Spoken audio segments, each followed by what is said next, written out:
दोस्तों नमस्कार, स्वागत है आप सभी का हमारे YouTube चैनल में। तो आज के इस वीडियो में हम देखने वाले हैं चैप्टर नंबर 5 का क्वेश्चन और आंसर। तो चलिए फिर शुरू करते हैं आज का ये वीडियो। तो हम लोग चलते हैं क्वेश्चन नंबर 1 के ऊपर। इसमें हमको क्या करना है, तो बच्चों यहाँ पर ये जो स्टेटमेंट दिए गए हैं इन्हें हमें कंप्लीट करना है, ठीक है। तो पहला स्टेटमेंट आप लोग देख लीजिए, क्या लिखा है कि drying the food grains from farms under the hot sun is called. मतलब जब हम लोग धूप में फूड ग्रेन्स को सुखा रहे होते हैं तो उसको क्या कहा जाता है, डिहाइड्रेशन कहा जाता है ना। तो इसका करेक्ट आंसर क्या हो जाएगा दोस्तों, डिहाइड्रेशन हो जाएगा।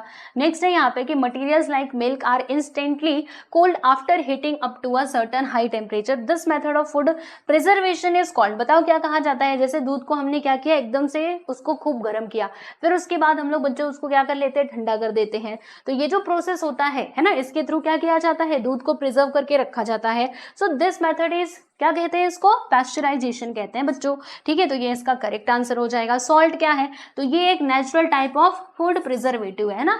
जो नमक होता है वो हम लोग बहुत सारी चीजों में डाल देते हैं ताकि जो हमारा मतलब जो भी हमारे चीजें हैं वो खराब ना हो। जैसे कि जो ये होता है ना, क्या बोलते हैं इसको, आम, ठीक है। मान लीजिए आम को ऐसे आप काट काट करके ऐसे ही रखना चाहते हो कि बाद में हम इसका आमचूर पाउडर बनाएंगे या फिर हम लोग बाद में इसका यूज करेंगे किसी पर्पस के लिए, राइट। तो अब एक तरीका ऐसा है कि आप ना उसमें नमक मिला करके रख दो। नमक मिला करके रखोगे तो बच्चों वो खराब नहीं होगा, ठीक है। तो ये एक natural type of food preservative है। विनेगर क्या है बच्चों, ये है हमारा chemical type of food preservative. समझ रहे हो, फूड प्रिजर्वेटिव तो है बट ये केमिकल है। चलिए नेक्स्ट है, answer the following questions in your own words. Okay, question क्या है कि how is milk pasteurised, milk को कैसे बच्चों पास्चराइज किया जाता है, बताओ जरा। तो हमको मालूम है कि मिल्क जो है उसको पहले गर्म किया जाता है 80 degree Celsius for 15 minutes and then cooled it quickly. तो फिर उसको मतलब बहुत तेजी से ठंडा भी किया जाता है। तो इससे क्या होता है कि उसके जो भी माइक्रोब्स होते हैं मिल्क में जो प्रेजेंट होते हैं ना बच्चे, वो सब मर जाते हैं, है ना। And then it can be store for longer time. Okay clear. Next, Why should we not consume adulterated food materials? बच्चों बताओ कि हमें adulterated food materials को consume क्यों नहीं करना चाहिए। रीजन बताओ मुझे, कारण समझाओ कि क्यों नहीं करना चाहिए। तो भाई क्यों नहीं करना चाहिए, सिंपल सी बात है। अगर हम लोग एडल्ट्रेटेड फूड मटेरियल्स को अपने अंदर डालेंगे, खाएंगे, तो क्या होगा, हमारे स्वास्थ्य का ही नुकसान होगा, है ना। हम ठीक से, हमें बीमारियां घेर लेंगी तो बहुत सारी प्रॉब्लम्स हो सकती हैं, तो इसलिए नहीं खाना चाहिए। तो चलो भाई कारण बताओ। कंज्यूमिंग एडल्ट्रेटेड फूड में रिजल्ट इनटू इल हेल्थ, जैसे कि मैंने आपको बताया आप बीमार हो सकते हो। The various types of adulterations affect our body in different ways. Okay, it may result into food poisoning. Food poisoning हो सकता है, abdominal discomfort, पेट में बीमारी हो सकती है भाई। Some adulterants may affect the functioning of some organs. समझ रहे हो, कुछ ये एडल्ट्रेंट्स ऐसे होते हैं जो हमारे बॉडी के फंक्शंस को भी अफेक्ट करते हैं, ठीक है, बॉडी के ऑर्गन्स को अफेक्ट करते हैं। If contaminated food is consumed over a long time, अगर हम लोग मिलावट वाली चीजें लॉन्ग टाइम तक खाएंगे तो भैया इट मे बी कि कैंसर भी हो सकता है। इसीलिए एडल्ट्रेटेड मिलावटी वाली चीजों को हमें अवॉइड करना चाहिए, उनको नो नो नो नहीं खाना चाहिए, समझे। चलो नेक्स्ट है इसमें कि what precautions do your parents take to keep food stuff safe. मतलब खाने को शुद्ध रखने के लिए, सुरक्षित रखने के लिए योर पेरेंट्स क्या करते हैं, कौन से स्टेप्स लेते हैं। तो देखो कौन से प्रिकॉशंस लेते हैं, सावधानियां कौन सी बरतते हैं। तो people generally follow proper food handling, cooking as well as storage practices to keep them safe and hygienic. Okay, some of the measures taken by our parents are as follows. तो क्या क्या करते हैं हमारे पेरेंट्स, तो पहला proper refrigeration for storing any food to avoid food spoilage. जी हाँ जी, जैसे मान लीजिए कि कल रात का सब्जी बच गई तो हम क्या करते हैं, उसको फ्रिज में डाल देते हैं कि भाई ये खराब ना हो, है ना, ऐसा करते हैं ना। मान लो कि रात को बना हुआ था, रोटी भी अगर कभी बच जाता है, ठीक है, तो उसको भी हम रख देते हैं। चावल है तो उसको फ्रिज में रख दिया जाता है कि वो खराब नहीं होता, फिर हम सुबह पे क्या कर सकते हैं, उसको गर्म करके वापस से खा सकते हैं। तो बहुत जरूरी होता है। एंड और क्या करते हैं बच्चों, food kept in the refrigerator properly, ठीक है, उसमें रखा जाता है। And then washing of all vegetables, fruits and also meat after they brought from the market. यानी मार्केट से आप फ्रूट्स ला रहे हो, वेजिटेबल्स आ रहे हो, तो उसको अच्छे से धो करके रखो, क्योंकि बाहर कौन कौन से कीड़े पड़े हैं, मतलब कितने जो भी बैक्टीरिया है, क्या पता आपकी सब्जी में हो या फिर आपने जो फ्रूट खरीदा उसमें हो। तो इसीलिए उसको प्रॉपरली वॉश करके और फिर हमें क्या करना चाहिए, उसको स्टोर करके रखना चाहिए, या फिर जब आप उसको खा रहे हो तब उसको धो के खाओ, है ना, बहुत जरूरी होता है। नेक्स्ट है इसमें कि avoid cross contamination of perishable food with non perishable perishable ones. मतलब क्रॉस कंटामिनेशन का मतलब क्या हुआ, जैसे मान लीजिए पेरिसेबल गुड्स हैं और नॉन पेरिसेबल गुड्स हैं, अब आपने उन दोनों को एक साथ ही रख दिया, ठीक है, जो खराब जल्दी खराब होने वाली चीजें हैं और जो ज्यादा दिनों तक चलने वाली चीजें उनको आपने एक साथ ही रख दिया, तो बच्चों बताओ जो कम दिन तक चलने वाला था वो तो खराब हो जाएगा और उसकी वजह से आपका दूसरे टाइप का जो नॉन पेरिशेबल फूड आइटम है वो भी खराब हो जाएगा। तो इसीलिए बच्चे हमें क्रॉस कंटामिनेशन से बचना चाहिए। अलग अलग रखो ना, जो पेरिशेबल गुड्स है उनको अलग रखो, नॉन पेरिशेबल गुड्स को अलग रखो, सब मिला के रखोगे भैया आपका ही नुकसान होगा। तो सोच लोगे भाई क्या करना है। एग्जाम्पल भी दिया है, storing raw food above ready to eat food. जैसे एग्जांपल दिया है कि क्रॉस कंटामिनेशन क्या है, तो ये हो सकता है स्टोरिंग रॉ फूड, मतलब जो कच्चा फूड है, और जो रेडी टू ईट फूड है यानी जो एकदम रेडी टू ईट है ना, तो उन दोनों को आपने एक ही साथ क्या कर दिया बच्चों, स्टोर कर दिया, तो ये समस्या हो जाएगी भाई। तो अलग अलग रखो ना, ठीक है। Next, how does food spoilage occur, what are the various factors spoiling the food. बताओ खाना खराब होने के लिए मतलब कैसे होता है और कौन कौन से फैक्टर्स जो हैं वो हमारे मतलब खाने को खराब करते हैं, ठीक है। तो food spoilage occurs due to many reasons. क्या क्या रीजन है? First, the wrong and careless transportation of food stuffs from the farm to the customer can cause food spoilage. मतलब आप ट्रांसपोर्टेशन में ही गलती कर दे रहे हो, ठीक है, आपने ट्रक के अंदर ठूस ठूस के सामान भरा हुआ है, तो सोचो आम है, अगर आप उसको ठूस ठूस के भरोगे तो बेचारा वो तो वहीं पे धराशायी हो जाएगा, खत्म हो जाएगा आपका आम, ठीक है, सड़ जाएगा। तो बहुत जरूरी है ट्रांसपोर्टेशन के टाइम पे ध्यान रखो कि कैसे रखना है। Improper handling, storage and transportation leads to major spoilage. हम लोग अच्छे से हैंडल नहीं करते हैं, स्टोर नहीं करते, ट्रांसपोर्ट नहीं करते, तो स्पॉइलेज हो जाता है हमारा सामान। Chemical reactions occur in the food, some are reactive to the metals and this results into production of harmful compounds. यानी कुछ देखो जैसे जो फूड स्टफ्स होते हैं उनमें केमिकल रिएक्शंस भी होते हैं, है ना, तो हमें ध्यान रखना चाहिए कि कौन से फूड को किस बर्तन में रखना है और किस बर्तन में नहीं रखना है। Next, micro organisms from surrounding air, water and land enter the food and cause their deterioration. मतलब डिटीरियोरेशन मतलब क्या होता है, जो माइक्रो ऑर्गेनिजम्स हैं जो हमारे आसपास हवा पानी में घूम रहे हैं, हमने खाने को छोड़ दिया खुला तो वो आ जाएंगे और फिर हमारे खाने को कर देंगे खत्म, ठीक है, खत्म मतलब खराब कर देंगे भाई। ओके, चलिए, which methods of food preservation would you use. आप कौन से फूड प्रिजर्वेशन मेथड का यूज करोगे जरा बताओ। तो हमने कहा जो बताते हैं, food preservation is the process of preventing food for longer days from spoiling for human consumption, है ना। मतलब फूड प्रिजर्वेशन क्या होता है, तो ये ऐसा मेथड होता है जिसकी मदद से हम लोग फूड को प्रिजर्व करके रख सकते हैं, ठीक है। तो हम कैसे करेंगे देखो, तो इसके मेथड्स में आप लोग को बताती हूँ। देखो, पहला Canning, this the cooking of food and Canning इसका नाम है, ठीक है, Canning. This is the cooking of food and storing it in sterilised can, sterilised है ना, स्टरलाइज्ड ऐसे पढ़ना उसको, ठीक है। मतलब कैनिंग यानी क्या होता है कि आपने जो कुकिंग फूड है उसको अच्छे से एकदम बंद कैन में पैक करके मस्त रखा है, ठीक है। तो ये एक तरीका हो सकता है फूड को स्टोर करके रखने का। नेक्स्ट है यहाँ पे फ्रीजिंग, है ना, खाना बचा हुआ है तो आप उसको फ्रिज में रख दो ताकि वो खराब ना हो, ये हो सकता है। नेक्स्ट है यहाँ पे बायो प्रिजर्वेशन। बच्चों बायो प्रिजर्वेशन क्या होता है तो पढ़ो इसको। This is the use of natural micro organisms aim at extending shelf life. यानी कि हम लोग क्या करते हैं बच्चों, जो हमारे नेचुरल माइक्रो ऑर्गेनिजम्स है हम उनका यूज कर सकते हैं उनकी सेल्फ लाइफ को बढ़ाने के लिए, है ना, ताकि जो सामान है वो हमारा ज्यादा दिन तक चले। तो ये 3 मेथड्स मैंने आपको बताए हैं, देख लेना, Canning, freezing and bio preservation. और भी बहुत सारे मेथड हैं जिनकी मदद से हम लोग क्या कर सकते हैं, फूड को स्टोर करके रख सकते हैं। जैसे डिहाइड्रेशन, जैसे मान लो कि अचार हमने बनाया तो अब वो ज्यादा दिन तक चले, तो इसके लिए हम क्या करते हैं, उसको धूप में सुखाते रहते हैं, धूप में ले जाके रखते रहते हैं, ताकि इसके अंदर के जो भी माइक्रोब्स होंगे, जो भी चीजें इसमें उगने वाली होंगी वो सब मर जाएंगे और जो हमारा अचार है वो सुरक्षित रहेगा। तो ये भी एक तरीका हो सकता है ना, बहुत सारे तरीके हैं। वॉट शैल वी डू, हम क्या करते हैं, हम क्या करेंगे, है ना, मतलब क्या करेंगे। अच्छा चलो बताते हैं कि क्या करेंगे। पहले क्वेश्चन देख लें कि there are vendor selling uncovered sweet meats in open places in the market. देखो बच्चों, जो वेंडर्स हैं, है ना, मतलब सामान बेचने वाले हैं, देखो वो सामान कैसे बेच रहे हैं, जो स्वीट मीट है यानी जो खाने वाली चीजें हैं मीठी मीठी, ओके, तो उनको वो ऐसे बिना कवर किए ऐसे ही बस बेचे जा रहे हैं। तो भाई आप क्या करोगे उस टाइम पे बताओ। अनकवर्ड फूड है इन open places in the market, मतलब ऐसे ही ओपनली जहाँ पे पूरा भाजी मार्केट लगा हुआ है उसी के बगल में लगा दिया भैया किसी चीज का दुकान, ठीक है, खाने वाली चीज का दुकान। अब आप ऐसे सिचुएशन में क्या करोगे, तो हम क्या करेंगे देखते हैं। द अनकवर्ड, पहले तो हमको पता है कि जो अनकवर्ड स्वीट मीट होता है which are sold on the road should never be eaten, नहीं खाना है मतलब नहीं खाना है। These are always infested with house flies, है ना बच्चों। अंकल जी बेच रहे हैं जलेबी, है ना, अंकल जी बेच रहे हैं जलेबी। अब जलेबी तो बड़ी स्वाद मतलब बहुत स्वाद वाली है, तो जो मक्खियां हैं वो भी उसका स्वाद ले रही हैं। वाह वाह, अंकल जी ने कितनी अच्छी जलेबी बनाई है, तो मक्खियां भी उसमें मंडरा रही है। कोई ग्राहक आए, भैया जरा एक पाव जलेबी दे दो, तो अब वो उसे जलेबी में से बांध के दे रहे हैं। तो अब वो जो सामने वाला पर्सन है वो अपने घर पे जलेबी तो लेके जा ही रहा है, लेकिन अंकल जी ने उसको फ्री में बीमारी भी दे दी है। ठीक है, तो ये बात का ध्यान रखना है बच्चों।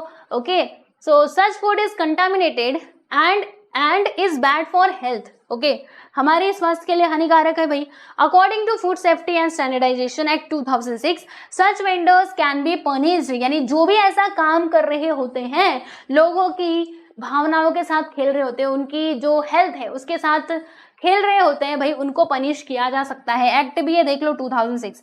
Therefore a complaint should be registered against such vendors with local municipality, यानी कि हमें क्या करना चाहिए फिर, ऐसे जो भी वेंडर्स हैं उनके खिलाफ FIR दर्ज करनी चाहिए, कंप्लेन करनी चाहिए।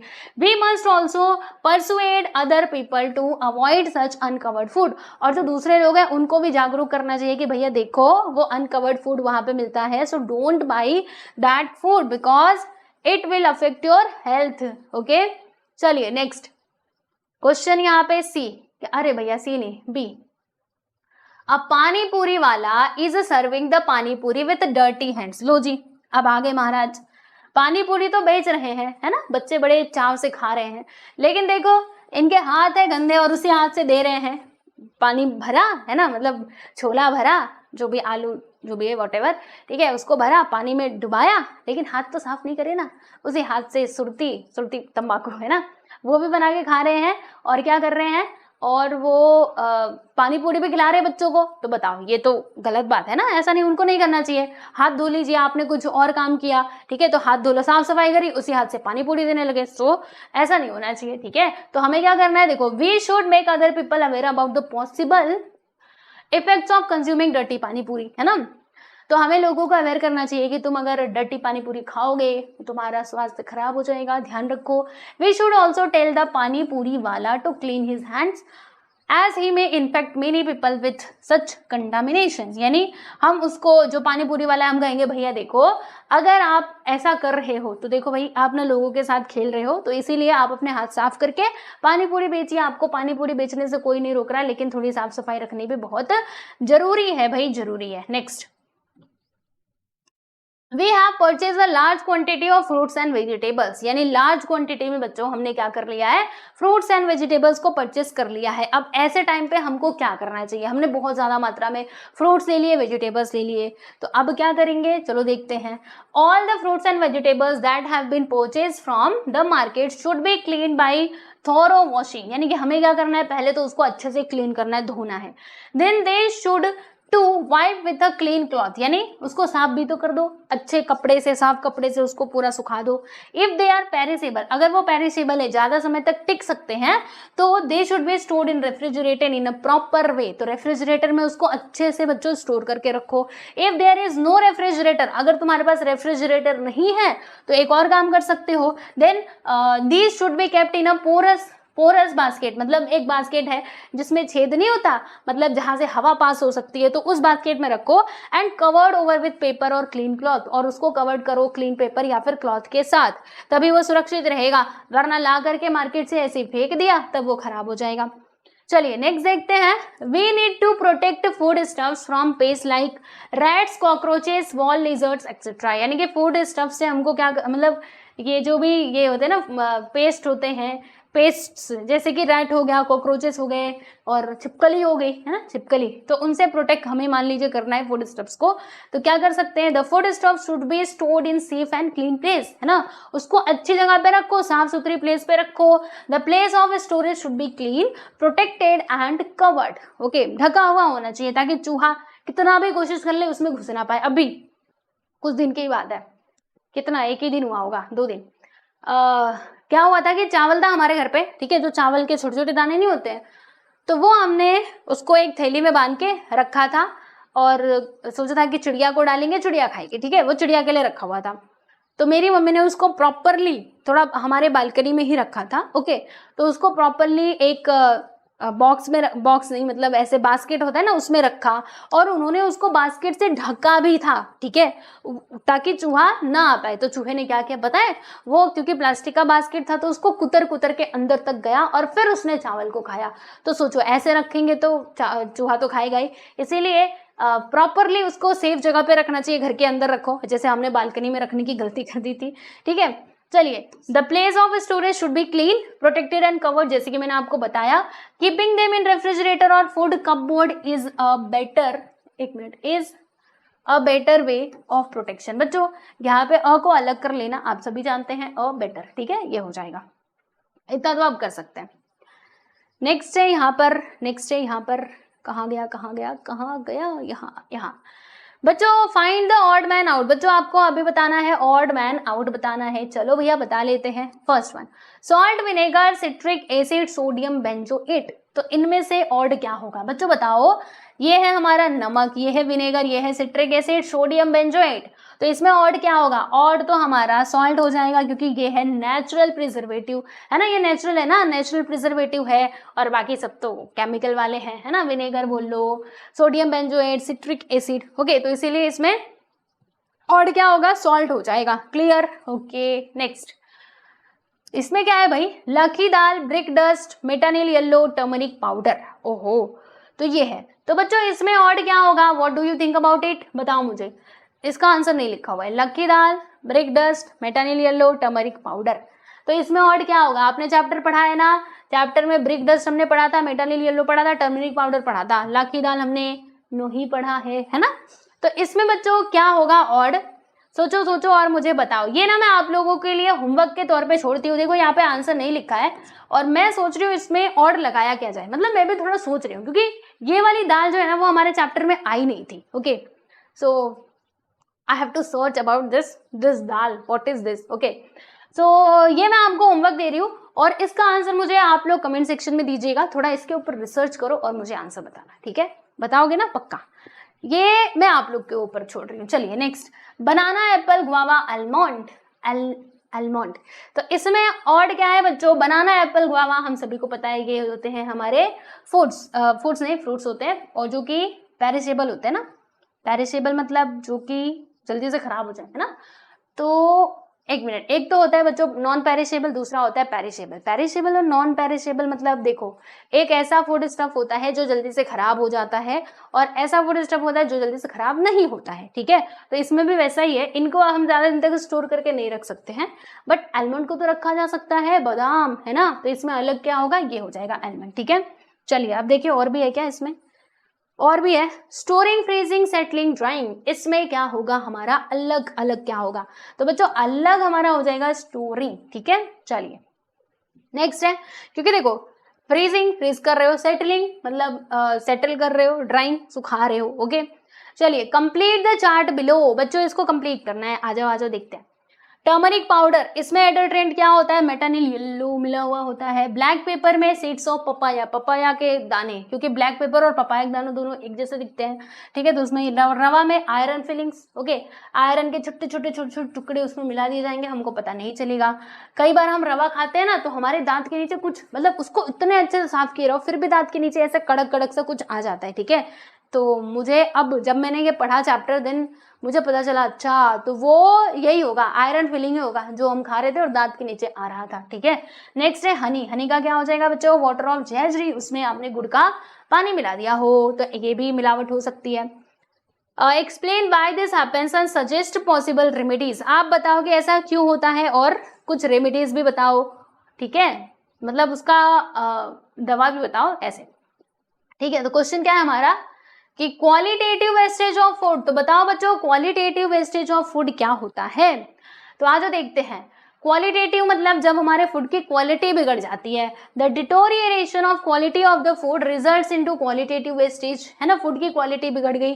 Following are the reasons of qualitative wastage of food, पहला यूजिंग रॉन्ग मेथड्स और प्रोटेक्शन ऑफ फूड, मतलब आपने रॉन्ग मेथड से फूड को प्रिजर्व करके रखा। Excess use of food preservative, जो फूड प्रिजर्वेटिव थे उनका ज्यादा मात्रा में यूज कर लिया, आपने खाने को ज्यादा कुक कर दिया, ठीक है। Washing the vegetables after cutting them, मतलब आपने वेजिटेबल्स को पहले काटा और तब जाके उसका यूज करा, मतलब काटा और तब जाके उसको धोया, तो इससे उसकी क्वालिटी पे प्रभाव पड़ेगा। And miscalculation of the time required to transport food from producer to consumer, यानी कि प्रोड्यूसर से कंज्यूमर तक पहुंचाने के लिए जो टाइम था, ओके, ट्रांसपोर्टेशन का, उसको आपने गलत काउंट किया, गलत मतलब गलत कैलकुलेशन किया। आपको लगा कि सामान जाने में ना 5 दिन का टाइम लगेगा, लेकिन एक्चुअल में सामान जाने के लिए 10 दिन का टाइम लगा। अब आपने मिस कैलकुलेशन करी थी, उस हिसाब से आपने जो सामान था, जैसे आम थोड़े थोड़े कच्चे थे तो हमने कैलकुलेशन किया, अच्छा 5 दिन में पहुंच जाएगा, तो 5 दिन में ये आम तो पक जाएगा प्रॉपरली, तो चलो इसको भेज देते हैं। लेकिन जाते जाते 10 दिन का टाइम लग गया, या फिर मान लो कि 7 दिन का टाइम लग गया, तो अब 2 दिन का गैप आ गया ना, उसने में क्या होगा, आपका आम जो है बच्चों वो खराब हो जाएगा, पक के सड़ बिड़ जाएगा, है ना। तो मिस कैलकुलेशन करोगे तो क्वालिटी तो बिगड़ेगी ही। इसकी रेमेडीज क्या है ना, क्या क्या हम कर सकते हैं। तो पहला, the wrong practices in the kitchen about storage and cooking of food should be change, जो हम लोग गलत तरीके से फूड को स्टोर कर रहे हैं, कुक कर रहे हैं, उसे चेंज करो। Proper handling of the fruits and vegetables with bringing them from market से हम फ्रूट्स एंड वेजिटेबल्स लेकर के तो आ गए, तो उसको प्रॉपरली धो करके रखो अच्छे से, है ना, वरना फिर क्या, फिर तो खराब होंगे ही, ठीक है। तो ये इसका आंसर था। पहले बच्चों यहाँ से लेकर के यहाँ तक लिखना, मैं साइड हट जाती हूँ, एंड देन ये लिखना, ठीक है। पीडीएफ आपको दे दी जाएगी, मैं बार बार बोलती हूँ, तो पीडीएफ का चिंता करने का नहीं, उसमें से देख देख के लिख लेने का, ठीक है। चलो नेक्स्ट क्वेश्चन है कि द कुक राइस इज अंडरडन, मतलब जो पकाया हुआ चावल है वो अंडरडन है, यानी ठीक से नहीं पका हुआ है। तो when the sufficient water is not added while cooking the rice then it may remain underdone, है ना, मतलब जितना चावल चाहिए था उतना चावल हमने नहीं डाला उस राइस के अंदर, तो क्या होगा, हमारा जो चावल है वो ठीक से पकेगा नहीं। अब इसकी रेमेडी क्या है कि जो अंडरडन राइस है, जो अभी कच्चा है, तो उसे आप क्या करो, अगेन स्टीम करो थोड़ा वाटर ऐड करके, ओके। लेकिन ऐसा करने मत लगना, मैं पहले बता रही हूँ, ठीक है। ऐसा करोगे ना बच्चे, जैसे मान लीजिए मैं आपको बताती हूँ, आपने पका दिया चावल, ठीक है, तो आपको लगा पानी सूख गया तो हो गया, लेकिन वो था कच्चा, तो आप मान लीजिए 10 मिनट तक रुके, 15 मिनट तक रुके, या फिर आधे घंटे तक, आधे घंटे ज्यादा हो जाएगा, मतलब इतना 10-15 मिनट 20 मिनट तक रुके, फिर आपने खाने के लिए बैठे, और खाने बैठे तो भाई कच्चा है, तो यहाँ से हमने पढ़ा हुआ था कि उसमें पानी डाल करके और फिर उसको पका दो, फिर से स्टीम कर दो, तो ऐसा मत करना, वरना फिर जो आपका चावल है वो अच्छा नहीं लगेगा, ठीक है। तो क्या करना चाहिए हम लोगों को, या तो जब भी आप चावल पका रहे उसी टाइम पे पानी उसके अंदर डाल दो, या फिर आप ऐसे कर सकते हो, वैसे तो ये सब करना मत, है ना, और मुझे भी ठीक से खाना बनाने मतलब आता है, लेकिन प्रॉपरली नहीं आता, बट जितना नॉलेज है मैं आपको बता रही हूँ, ठीक है। हम ऐसा कर सकते हैं कि गर्म पानी करके, पानी गर्म करो, फिर उसके अंदर डालो, फिर उसको वापस से स्टीम करो, ऐसा हम जरूर कर सकते हैं। क्योंकि मैंने देखा है, जब कभी हम दाल बनाते हैं तो दाल ना बच्चों जब एकदम से गाढ़ी हो जाती है तो पानी गर्म करके उसके अंदर डाला जाता है, ऐसा मेरी मम्मी कहती हैं, वरना दाल फिर अच्छा नहीं लगेगा, ठीक है। तो उस हिसाब से मैंने चावल का भी बताया, बाकी आप देख लेना आपके घर पे कैसे होता होगा, लेकिन कोई भी ये एक्सपेरिमेंट करना मत, हाँ, मैं पहले बता रही हूँ। चलो आ जाओ। The wheat that was bought is a bit moist, मतलब जो हमने क्या बोलते हैं, गेहूं खरीदा हुआ है वो थोड़ा सा मॉइस्ट है, मतलब समझो कि उसमें थोड़ा सा मॉइस्चर है, तो क्या करोगे भाई, सिंपल सी बात है, उसको सुखा दो और क्या करोगे, है ना। तो देखो इसका आंसर क्या हो जाएगा, the wheat bought from market में not have been stored properly, मतलब उन्होंने उसको ठीक से स्टोर नहीं किया था, इसीलिए तो वो मॉइस्ट है। So during rainy season when there is humid atmosphere the wheat becomes damp, है ना। When the wheat is brought home it may become damp due to faulty transportation, है ना, मतलब वो अभी क्योंकि मॉइस्ट है ना, तो आपके घर तक आएगा तब तक और भी उसमें मतलब बहुत डैम्प हो चुका होगा, ठीक है। तो इसकी रेमेडी क्या है कि the wheat should not be touched by wet hand, यानी उसको गीले हाथों से नहीं छूना है। It should be dried in sun for 4 to 5 days, मतलब धूप में उसको सुखा दो तो वो अच्छा हो जाएगा। Then dried wheat should be placed in clean dry and air tight container, यानी एयर टाइट कंटेनर में उसको भर करके रखो। नेक्स्ट है यहाँ पे the taste of yogurt is too sour slightly bitter, मतलब जो योगर्ट का बच्चों टेस्ट है वो ऐसा कड़वा कड़वा खट्टा खट्टा सा आपको महसूस हो रहा है, ठीक है। तो आपको बताना है, मतलब इसकी रेमेडी बतानी है, इसके बारे में समझा दो। कि if the process of making is bad, मतलब ऐसा क्यों हुआ भाई, ऐसा क्यों हुआ कि वो खट्टा खट्टा सा कड़वा कड़वा सा महसूस हो रहा है खाने पे। तो अगर हमने उसको बनाने का जो प्रोसेस है वो ठीक से नहीं किया तो वो मतलब उसकी वजह से वो खट्टा लग सकता है, कड़वा लग सकता है। If the yogurt is stored for long time it may turn sour और बिटर, मतलब उसको बहुत दिनों से रखा हुआ है, पुराना हो चुका है, तभी भी वो ऐसा खट्टा खट्टा सा लगेगा। Storing it at improper temperature, यानी टेम्परेचर हमने ठीक नहीं रखा।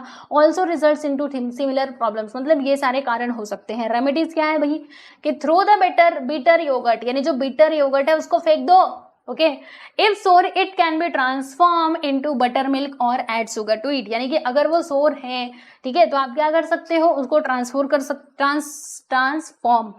कर सकते हो बटर मिल्क या फिर शुगर उसमें ऐड करके खा सकते हो। ठीक है, नेक्स्ट है यहाँ पर प्यारे बच्चों कि cut fruits have turn black, यानी जो कटे हुए फ्रूट्स हैं वो काले पड़ गए हैं। तो बताओ ऐसा क्यों हुआ, इसकी रेमेडी भी बताना। तो जो केमिकल, जैसे हम लोग सेब काट के रख देते हैं तो वो ना थोड़ा थोड़ा भूरा भूरा सा ऐसे उसके ऊपर जंग जैसा दिखने लगता है, तो क्यों, केमिकल रिएक्शन हो जाता है। तो the chemical reaction start in the cut fruits which make them black. Okay, chemical reaction होते हैं जिसकी वजह से वो ब्लैक हो जाता है। रेमेडी बताओ कि जो पीसेज ऑफ कट फ्रूट्स है ना should be immediately stored in an air tight container, air tight container में उसको रख दो।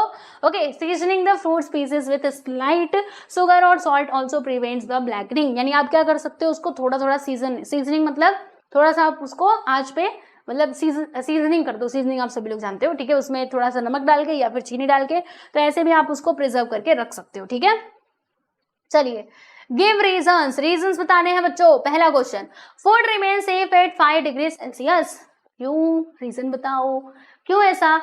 तो आंसर देखिएगा कि in cold temperature of 5 degree Celsius the reaction caused by micro organisms do not take place. जब हम इतने टेम्परेचर पर रखते हैं ना फूड स्टफ्स को, ठीक है, तो क्या होता है, जो माइक्रो ऑर्गेनिजम्स का क्रिया होती है वो यहाँ पे काम नहीं करती है। तो बैक्टीरिया, फंगी जो हमारे फूड को स्पॉइल करते हैं, खराब करते हैं, वो इनएक्टिव हो जाते हैं लेस टेम्परेचर पर। Therefore food stuffs remain safe at this temperature, इसीलिए जो हमारा फूड स्टफ है इस टेम्परेचर पे क्या रहता है बच्चों, सेफ रहता है। Next question, Nowadays food is served buffet style during large gatherings, मतलब जब कहीं पे कुछ मान लीजिए पार्टी है, किसी का बर्थडे, किसी की शादी है, तो अब कौन सा सिस्टम आता है बच्चों, बफेट सिस्टम आता है ना। हम लोग जब छोटे थे ना तो उसको कहते थे बफर सिस्टम, हमें नहीं मालूम था इसको एक्चुअल में क्या कहा जाता है। बस ऐसे हमारे गांव में किसी की शादी होती थी तो क्योंकि जनरली अगर देखोगे तो कैसे हम लोग बिठा के लोगों को खिलाया करते थे, है ना, हमारे यहाँ पे ऐसा ही सिस्टम था। लेकिन धीरे धीरे मॉडर्न हुआ और फिर जब शादी पड़ती थी ना तो क्या होता था कि ऐसे खड़े होके, जैसे पूरा आपका खाना लगा रहेगा तो आप अपने हिसाब से जितना लेना चाहते हो उतना मतलब खाने जैसे चावल लेना है कितना, वो आप अपने हिसाब से लेकर के खा सकते हो। ठीक है, तो इसके पीछे का कारण बताना है क्यों, है ना। तो इस स्टाइल में क्या होता है कि it is introduce to prevent the food wastage and save the food, मतलब इसको क्यों इंट्रोड्यूस किया गया एक्चुअल में मुझे आप समझ में आ रहा है, वहां पे उस टाइम मुझे समझ नहीं आता था ऐसे क्यों खिलाते हैं, but now I come to know कि ऐसा इसीलिए ताकि फूड वेस्टेज ना हो, जिसको जितनी भूख है वो उसके हिसाब से अपना खाना लेगा और खाएगा। लेकिन अगर मैं बताऊं इसमें तो फूड वेस्टेज भी इसमें ज्यादा होने के चांसेस हैं, क्योंकि अगर किसी ने ज्यादा खाना ले लिया और फिर नहीं खा पाया तो वो उसको फेंक देता है। ठीक है, तो ऐसा होता है। People are expected to take the, मतलब ऐसा पीपल से एक्सपेक्ट किया जाता है कि भैया तुमको जितना खाना है ना उतना ही लो, खाने को बर्बाद मत करो। ठीक है, they can consume the traditional method of serving the food results into wastage and hence nowadays food is served Buffett style during large gatherings. ठीक है, मतलब इसमें फूड वेस्टेज ना हो इसीलिए इसको इंट्रोड्यूस किया गया है। ओ जी, लो जी, फाइनली खत्म हुआ ये हमारा चैप्टर। ये हमारा लास्ट क्वेश्चन था जो हमने इधर पे देख लिया। तो भाई अब टीचर पीडीएफ की बात बता दो कहाँ पर मिलेगा। बच्चा देखो, अगर आप हमारे टेलीग्राम चैनल से नहीं जुड़े हैं तो भैया जुड़ जाना, वहां पर आपको पीडीएफ मिलेगी। टेलीग्राम चैनल का लिंक डिस्क्रिप्शन बॉक्स में होगा, मतलब है, आप वहां से जुड़ जाइए और पीडीएफ मिल जाएगा। या फिर हमारा जो एप्लीकेशन है ये प्यारा सा एसके क्लास नाम से बच्चे इसको डाउनलोड कर सकते हो, यहाँ पर मिल जाएगा। ठीक है, तो पीडीएफ का तो टेंशन नहीं है, पीडीएफ तो आपको दिया ही जाएगा। ओके, और आप सभी लोग जानते हो मैथमेटिक्स क्लास 7th का ऑलरेडी कंप्लीटेड, तो अच्छे से पढ़ाई कीजिए और हंसते रहिए, मुस्कुराते रहिए। मिलते हैं नेक्स्ट वीडियो में। Bye everyone.